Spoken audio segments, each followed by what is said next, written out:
मंत्र्यांची घोषणा आहे की 2100 रुपये आम्ही अर्थसंकल्पाच्या वेळेला देऊ।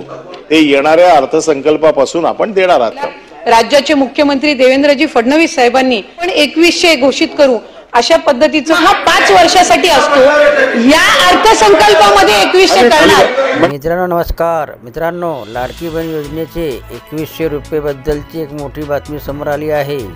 ती बातमी अशी की विधानसभा निवडणुकीपूर्वी तत्कालीन मुख्यमंत्री एकनाथ शिंदे यांनी घोषणा केली होती की तुमचा हा भाऊ 1,500 वर थांबणार नाही।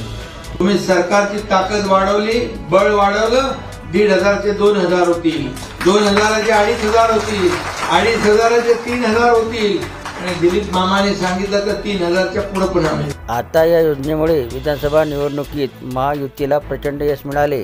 महायुतीला 232 जागा मिळाल्या। महाविकास आघाडीतील तिन्ही पक्षांना मिळून 50 जागाही मिळाल्या नाहीत। या निवडणूक जाहीरनाम्यात लाडक्या बहिणींना 1500 रुपयाऐवजी 2100 रुपये देण्याचे आश्वासन महायुतीने दिले होते। त्यामुळे आता 2100 रुपये कधीपासून मिळणार याबद्दल विधानसभा सभागृहात आमदार अनिल परब यांनी विचारले की मंत्र्यांची घोषणा आहे की 2100 रुपये आम्ही अर्थसंकल्पाच्या वेळेला देऊ।